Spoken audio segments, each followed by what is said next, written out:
네, 윤석열 대통령이 귀국 직후 국정원 수뇌부를 전격적으로 교체했습니다.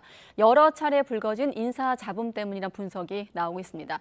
또 여야 모두 내년 총선 준비에 박차를 가고 있는 가운데 당내 잡음도 불거지고 있습니다. 이런 내용 포함한 정치권 주요 현안들, 오늘은 정연국 전 청와대 대변인, 또 김현정 민주당 당대표 언론특보 두 분과 함께하겠습니다. 안녕하십니까? 안녕하세요. 네, 안녕하십니까?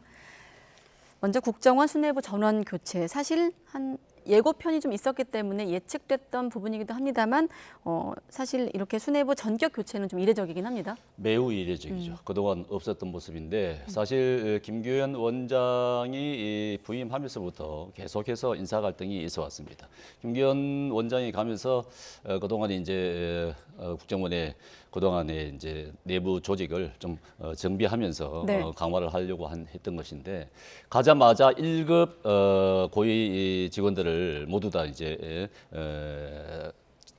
대기시키면서 그 절반을 사실 집으로 보낸 귀가시킨 그런 사례가 있었는데 그때부터 계속 이제 갈등이 있어 왔던 것이죠. 네. 아시다시피 지난 6월에도 그런 갈등 속에서 인사를 했는데도 불구하고 그게 이제 대통령 재가까지 받은 그런 인사가 다시 번복되는 그런 사태도 일어났습니다. 사실 그래서 이 국정원 내에서 계속해서 이런 인사 갈등이 불거진 상황이 있기 때문에 대통령으로 봤을 때는 이번에는 좀 정리를 해야 될 수밖에 없는 그런 상황이었다. 그러나 제가 보기에는 어느 한쪽의 계파의 편을 들었다는 것은 아닌 것 같습니다. 네. 양쪽 다 잘못된 부분들이 있고 하기 때문에 어느 한쪽을 편을 든다기보다도 징계를 통해서 정리를 하고 새로운 국정원의 체제를 구축하겠다 이런 의지로 보여집니다. 네, 사실 앞서 말씀드린 대로 국가 안보 또 정보를 다루는 국가기관의 어떤 내부 어떤 파동을 계속 이렇게 알려진다는 게 외부로 유출된다는 게 좀 조심스럽기도 한데 아무튼 지난 시간들을 좀 정리한 일지가 있거든요. 이번 사태 어떻게 보십니까? 이게 사실은 윤석열 정부 들어가지고 국정원의 1급, 네. 그 1급 국장들을 전부 대기 발령시켰잖아요. 그리고 2, 3급들도 전부 다 그 인사 조치하면서 또 100여 명을 대기 발령하는. 그래서 내부에서 인사 관련된 갈등들이 이제 내재돼 있었던 것이죠. 그런 것들이 지금 반복적으로 그런 내부의 인사 잡음들이 외부에 유출되는 그런 현상들이 이제 발생하고 있는 건데 네. 이제 문제는 무엇이냐면 지금 현재 그 얼마 전에 북한에서 군 정찰위성을 발사했잖아요. 그래서 되게 안보 상황이 위기 상황인데 그래서 네. 우리 정부에서도 9.19 합의에 대해서 일부 효력을 정지시키는 초강수 조치를 좀 취한 것 아닙니까? 그런 안보 위기 상황에서 이렇게 정보 수장을 이렇게 공석으로 두는 조치를 하는 것은 안보 공백이 결국은 또 이 국정원이라는 정보 기관의 수장의 공백이 양보 공백으로 이어질 수 있는 이런 위기들을 왜 스스로 자초하는지 그 이유를 잘 모르겠다 이 지적은 하지 않을 수 없습니다. 네. 아무튼 확인된 내용은 인사 잡음이 그동안 있어서 이번에 대통령이 귀국 직후에 수뇌부를 전격 교체했다라는 건데 자, 이번 사안의 어떤 본질은 두 분 어떻게 보시는지 한번 질문드리겠습니다. 일단 야당 같은 경우는 이번 일을 두고 무리한 국정원 장악 시도가 원인이 아닌가라고 지적을 하고 있거든요. 무리한 국정원 장악 시도라고는 전혀 생각하지 않습니다. 전혀 그렇게 볼 시각은 없고요. 네. 김규현 원장 같은 경우는 굉장히 합리적인 인물입니다. 그렇게 막 무리하게 일을 추진해 나가는 그런 스타일의 원장이 아니었습니다. 그렇기 때문에 본인이 외교 출신이기 때문에 외교적 역량들을 발휘하면서 갈등을 갖다 최소한 줄여나가면서 조직을 장악하는 그런 스타일이었는데 이번에 이제 그런 장악력이 오히려 어떻게 보면은 좀 결과적으로 보면은 떨어졌다고 볼 수 있겠죠. 그렇기 때문에 인사 갈등이 계속 일어났던 것이겠죠. 이제 김규현 원장 같은 경우는 외교부 출신이고, 근데 차장들 같은 경우는 모두 이제 국정원 내부 출신이고 하다 보니까 이런 인사 갈등이 생길 수밖에 없는 그런 구조를 갖고 있긴 합니다만은 그런 구조를 문말을 잘 하고 했었어야 되는데 김규현 원장 같은 경우에 그런 리더십이 조금 결과적으로 좀 부족했던 부분이 있어갖고 그래서 갈등이 계속 노출될 수밖에 없었다. 그런 부분들이 노출이 돼서 밖으로 흘러나오는 그 자체도 문제입니다. 사실은 지금까지 그런 사례가 없었거든요. 그런데 이게 이제 지난 6월 달에 발생한 일이잖아요. 네. 그런데 벌써 반년이 지난 이후에 이제 와서 책임을 묻는다는 것, 시기적인 측면에서의 좀 의혹을 제기할 수밖에 없는 그런 지점이 좀 있고요.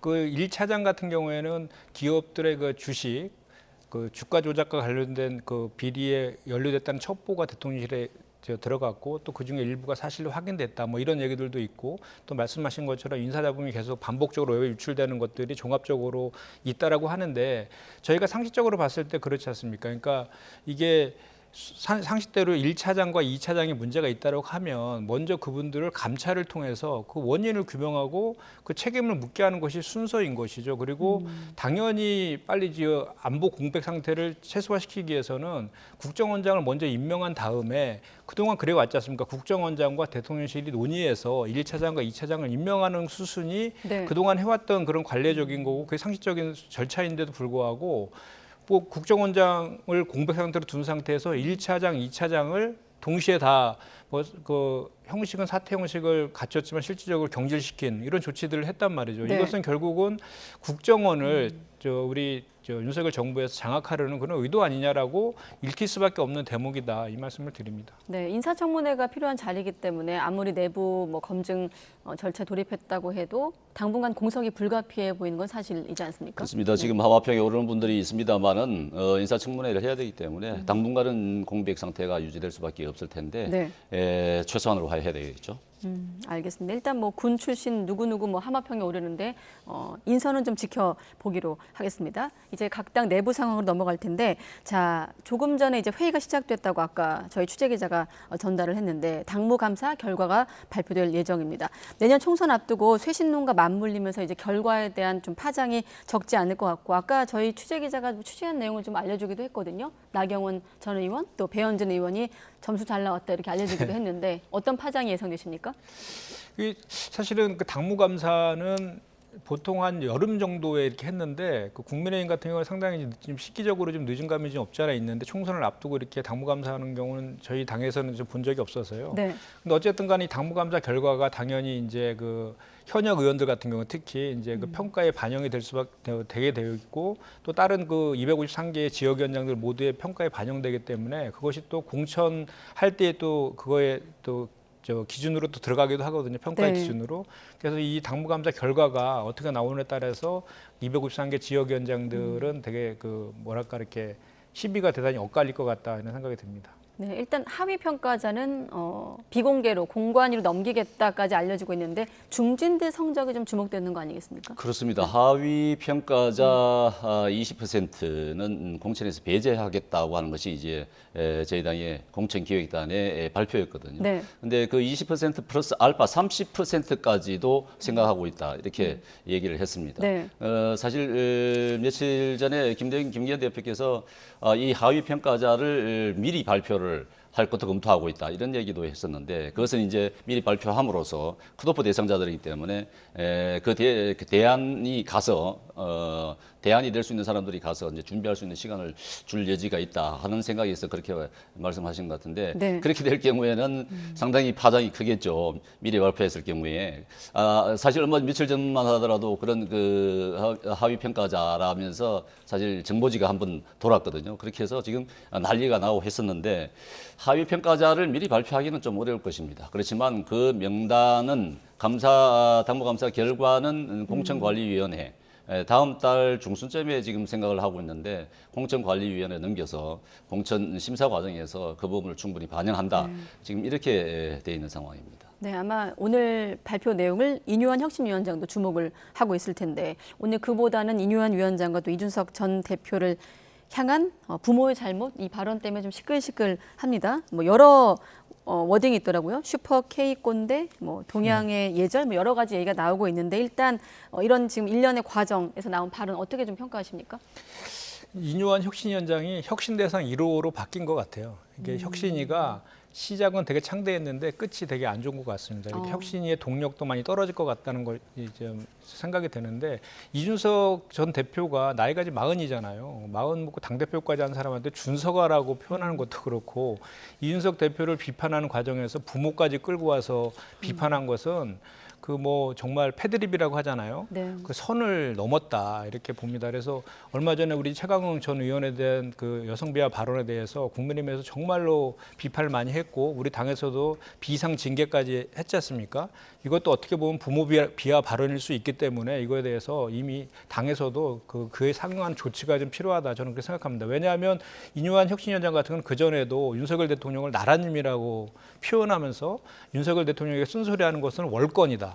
라고 하면서 계속해서 이런 지금 현재 상황과 봉건 군주 시대에 사는 듯한 그런 발언들을 계속해서 해왔는데 이번 발언 같은 경우는 정말 그 선을 좀 넘어서 어떻게든 당에서는 이준석 전 대표를 끌어들이려고 했던 그런 그 노력들이 다 물거품으로 돌아간 그런 네. 게 된 것 같습니다. 대체로 여야를 불문하고 선을 넘었다, 불필요한 발언이었다는 게 평가인데 조금 다른 톤으로 말한 인물도 있었거든요. 자, 이준석 전 대표 발언과 함께 그 발언까지 함께 들어보시고 또 정영구 전 의원 얘기를 들어보도록 하겠습니다. 아니 나이 40 먹어가지고 당대표를 지냈던 정치인한테 준석이라고 당 행사 가서 지칭한다는 것 자체가 어디서 배워먹은 건지 모르겠고, 두 번째로는 저는 정치 12년 동안 하면서 제가 논쟁을 벌인 상태도 많고 그리고 뭐 여러 가지 일로 날선 그런 대화를 주고받은 사람도 많지만은 부모 끌어들여가지고 남 욕하는 건 본 적이 없습니다. 그러니까 소위 이제 젊은 사람들이 이런 걸 패드립이라 그러는데 패드립이 혁신이냐. 부모님을 끌어들이게 되는 건 적절치가 않죠. 근데 이준석 전 대표가 했던 동양적 예의에 관한 문제는 그 당연히 짚을 수 있는 일이라고 봅니다. 아마 정치를 함께 해보신 분이라면 누구나 다 이 전 대표에 대한 동양적 예의에 관한 문제를 짚는 것 같고요. 네, 바로 이 김병민 최고위원이 말한 동양적 예의에 관한 이 단어가 좀 눈에 띄어서 한번 준비해봤거든요. 지금 말씀하신 내용 가운데서 이뇨한 위원장의 부모 발언을 최강욱 전 의원의 발언과 비교를 해서 그 정도로 발언 같으면은 당에서 뭐 조치를 해야 된다는 그 정도는 그와 비교하는 거는 영 얼토당도 않고요. 말하자면은 이뇨한 위원장 말씀은 뭐 어떻게 보면은 좋은 의미로 긍정적으로 받아들인다 그러면은 우리 네. 기성세대 사람들이 젊은 사람들을 교육을 잘못해서 그런 것이 아니냐 이렇게 해석도 할 수 있는 부분이거든요. 네. 근데 그렇게 날선 비판을 할 필요는 없을 것 같고요. 더군다나 이제 이준석 대표도 패드립이라고 그러면서 폐륜까지 얘기하는데 이 정도 말씀 가지고 폐륜이라고 말하기는 어려운 것이고 애정어린 충고다. 사랑이 넘쳐서 그렇다. 그렇게 볼 수도 있는 것입니다. 아, 그걸 이뇨한 너무 위원장의 날선 발언이 발언으로 볼 필요는 없을 애정이 것 같아요. 포함된 발언이다. 예. 네, 정전 대변인께서는 아까 근데 그 최강욱 전 의원 발언과 맞물려 보는 것은 좀 얼토당토하지 그건 않다고 말씀이 하셨는데 거기에 너무 대한 지나친 말씀입니다. 반박을 한번 그렇게 해서는 안 들어보겠습니다. 되고요. 지금처럼 말씀하신 그런 인식이 국민의힘이 총선에서 패배하는 큰 원인 중에 하나로 작용할 수도 있어요. 왜냐하면 이건 공사는 구별해야 되는 것 아니겠습니까? 아니 어떻게 애정 표현을 패드립으로 하는 게 어디 있습니까? 그 말도 안 되는 얘기고 잘못된 것은 깨끗하게 그냥 사과하고 조치할 게 있으면 조치하는 게 낫지. 저희가 이렇게 사실 최강욱 전 의원 같은 경우도 발언의 취지를 보면 앞에서 그 본인들이 그 얘기한 그 취지들이 있었어요. 근데 그럼에도 불구하고 국민적 눈높이에서 맞지 않기 때문에 그냥 강한 징계를 한 것이거든요. 이거 이뇨한 혁신위원장의 발언 또한 그거에 못지 않습니다. 그리고 그 동양적 예의 이런 것들도 공사구별을 하지 못한 발언이죠. 이준석 전 대표가 그동안에 각종 논쟁을 할 때 보면 전 대표로서 공식적으로 논쟁한 것이지 사적으로 뭐 이렇게 얘기한 게 아니거든요. 사적으로 예의를 갖추지 않거나 이런 게 아니에요. 그래서 네. 공사구별을 못하고 이렇게 하는 발언들은 오히려 더 큰 하를 그게 어떻게 최강욱 의원이 여성 비하 발언하고 이게 부모 발언하고 그렇게 비교할 수 있는 정도가 됩니까? 그거는 인식이 잘못되신 겁니다. 그래 잘못된 시각으로 보시는 겁니다. 사안의 경중에 대해서 그 잘못한 거에 대해서는 똑같이 사과하고 조치하는 것이 맞다라는 관점에서 제가 말씀드린 거죠. 부모의 잘못이 큰 것 같다 이렇게 얘기하지 않습니까? 교육을 잘못시킨 것 같다 이렇게 얘기하는 건데 부모를 끌어들인 물론 이뇨한 위원장이 부모를 끌어들인 것은 제가 볼 때도 좀 지나친 부분이 있습니다. 있긴 하지만 그걸 폐륜으로까지 엮어간다는 그것은 지나친 주장이시고 그렇게 봐서는 안 됩니다. 제 주장이 아니라 이준석 전 대표가 그렇게 주장하고 있지 않습니까? 네, 요 그리고 발언에 당에서도 대한, 걱정을 네, 하고 있고. 두 분 생각은 확실하게 좀 엇갈리고 있는데 아무튼 이뇨한 혁신위원장 오전에 한국노총 방문 일정이 있었는데 40분 전에 돌연 취소를 했습니다. 자, 그러면 이번 질문은 이 시점 이후 이뇨한 위원장과 이준석 전 대표의 관계 설정을 한번 예상해 본다면 어떻게 예상할 수 있을까요? 이준석 전 대표와 그 이뇨한 네. 위원장이요. 계속 손을 내밀까요? 이뇨한 위원장이? 이제는 그 선을 넘었다고 본인 스스로가 저렇게 얘기하고 있는데 이뇨한 위원장을 통한 뭐 이렇게 이준석 끌어안기는 물 건너 갔다라고 저는 생각을 하고요. 네. 이미 이준석 전 대표는 신당에 대해서 어제 대구 이제 그 콘서트인가요? 콘서트에서 얘기했듯이 거의 90% 이상은 기정사실화된 것 같고 그럼에도 불구하고 여전히 여지는 좀 남겨놓고 있지만 네. 그 여지를 충족시킬 수 있는 유일한 사람은 윤석열 대통령밖에 지금 없지 않습니까? 그럼에도 불구하고 윤석열 대통령이 그럴 가능성은 없다라고 또 본인이 하는 거기 때문에 네. 이제 신당 창당은 거의 이제 기정사실화된 것 같고요. 그거에 대해서 이뇨한 위원장이 또 다른 명분까지 또 주어진 또 이런 상황이 돼버렸다 이렇게 생각합니다. 지금 뭐 이준석 전 대표의 신당 창당을 완전 기정사실화할 수는 아직까지 없을 것 같고요. 우리가 정치권에서는 흔히 볼 수 있는 것 아니겠습니까? 극과 극이 대치할 때 네. 오히려 더 타협점이 빨리 생길 수 있는 부분인데 이준석 전 대표 같은 경우는 지금 이제 신당 창당으로 계속 향해서 가고 있기는 합니다. 그래서 이제 극한 상황까지 끌고 갈 것이라고 제 예상이 됩니다.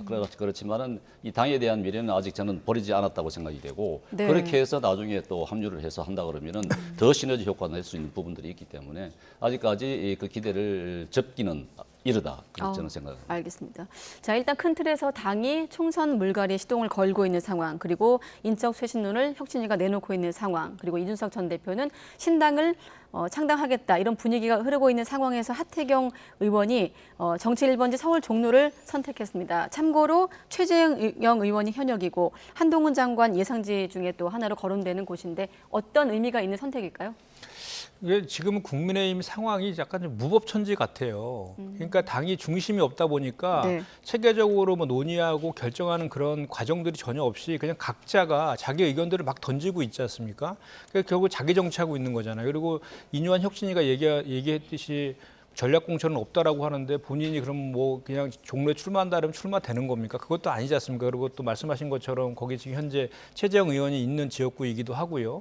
그래서 이런 것도 특히 종로 같은 경우에는 뭐 각종 언론이라든지 또는 여당에서도 상당히 상징적이 있는 지역이기 때문에 뭐 한동훈 장관의 출마설 이런 얘기들까지 계속 회자되고 있는 상황 속에서 네. 그 하태경 의원이 출마하겠다 이렇게 선언하고 이런 것들을 보면은 지금 현재 국민의힘 상황이 이렇게 제대로 이렇게 좀 정리가 체계적으로 돌아가지 않고 각자가 각자 도생하는 자기 정치를 하고 있는 그런 모습을 보고 있는 것 같고 저런 것들이 또 좀 하루 이틀 지나면 또 상황이 확 바뀌어가지고 또 상황이 바뀌어져 있는 이런 것들이 너무나 반복적으로 되어 있어서 저게 어느 정도의 그 뭐 사실대로 될지 진정성이 있는지도 사실 잘 모르겠다 이런 생각이 듭니다. 하태경 의원의 종로 출마가 사실 조금 제가 개인적으로 보면 아쉬운 점이 있습니다. 왜 종로냐? 네. 그게 사실 최재형 의원이 있거든요. 지금 수도권 지역에 민주당 의원들이 포진해 있는 곳이 곳곳에 있는데 그 가운데 한 곳에 가서 획득을 해오는 것이 바람직한데 왜 종로냐 하는 부분에 대해서는 네. 조금 의아한 부분이 있습니다. 그렇지만 이제 본인 입장에서는 이제 혁신위가 제안했듯이 중진의 수도권 험지 출마를 실행을 한다. 그것도 종로에 가서 나는 나의 몸값을 좀 올리겠다. 이런 의도가 좀 담겨 있는 것 같은데 조금 제가 생각하기에는 뭐 예를 들어서 뭐 정청래 의원이 마포에 간다든가 해서 네. 그렇게 해서 싸워서 획득해오는 그런 자세가 좀 있었으면 오래 나왔지 않았을까 하는 아쉬움은 조금 있습니다. 네. 이뇨한 위원장은 용기 있는 도전이라고 격려했다지만 연기는 정말 도전이죠. 도전이긴 한데 대변인 아쉽다. 그런 부분이 있는 것이죠. 알겠습니다. 끝으로 국민의힘 관련해서 어쨌든 주류의 희생을 놓고 지금 일단 지도부랑 혁신위의 신경전, 긴장감이 좀 높은 상황에서 김기현 대표가 대통령이랑 하루에 서너 번씩 통화한다까지 발언이 나왔습니다. 네, 아까 혁신 위원장이 대상이 되고 있다고 말씀하셨는데 네, 예. 앞으로 혁신이 어떻게 예상하십니까? 일단 이게 처음에 혁신위가 사실은 그 보궐선거 참패 이후에 그 당대표가 책임을 져야 되는데 그 대신에 이제 당직자들 바꾸면서 혁신이 띄웠잖아요. 그것도 윤심의 의중이 반영된 것이다라고 시작한 거라서 처음에 이제 그 윤심과 김기현 대표 그 이뇨한 혁신위원장 간의 교감하에 띄워진 것이다라고 저희가 이제 생각을 했고 그동안에 그런 과정 속으로 쭉 일련 절차가 진행돼 왔었는데 갑자기 이게 이제 지도부 중진 그 험지 출마 불출마 이 얘기를 하면서 이제 김기현 대표랑 뭐 윤핵관들 장제원 의원 등이 이제 반발하는 이런 형국인데 결국은 그런 그런 것 같습니다.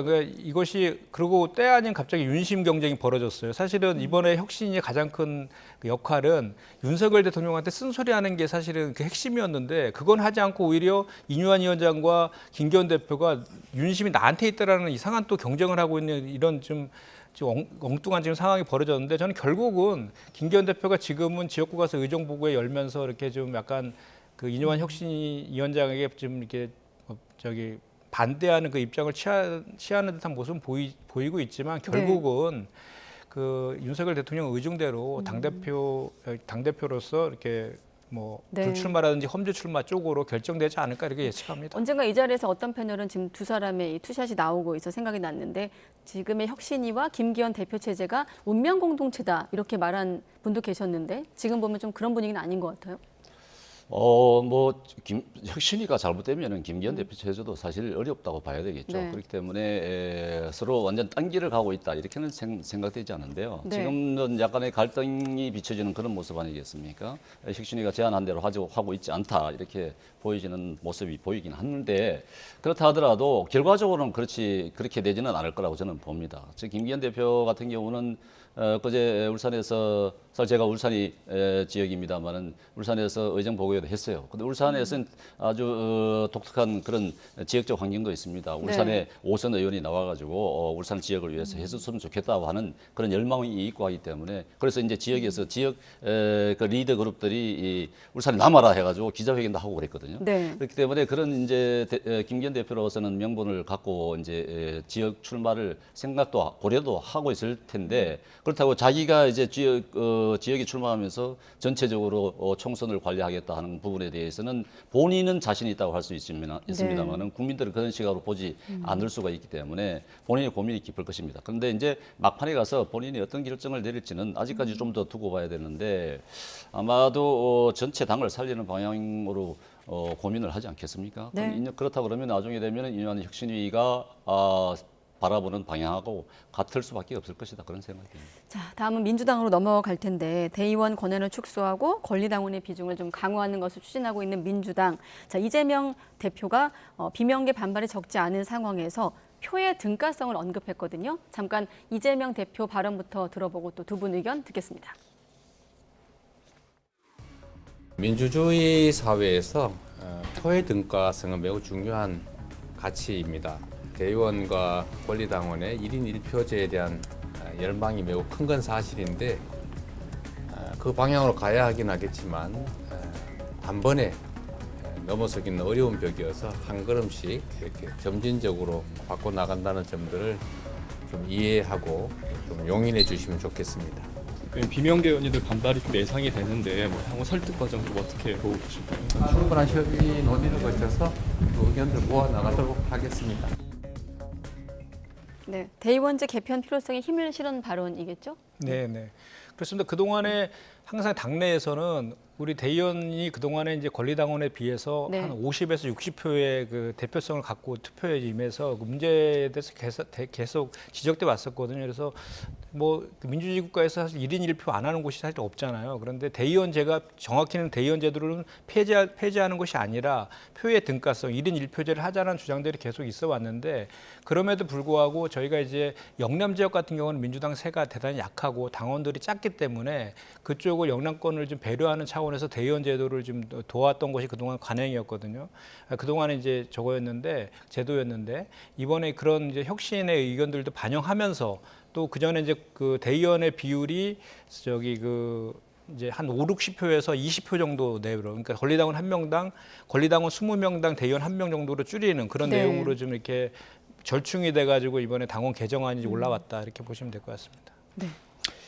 지금 민주당의 행보는요, 1인 4당화의, 이재명 1인 4당화의 완성이다, 이렇게 보면 될 것 같습니다. 사실 지금 국민의힘 같은 경우는 총선 혁신을 어떻게 할 것이냐, 이런 부분에 지금 집중을 하고 있는데, 지금 대의원제 축소 이거는 사실 내년 8월에 있는 것입니다. 전당대회를 위한 룰을 짜고 있는 것인데, 지금 전당대회 룰을 지금 왜 짜느냐?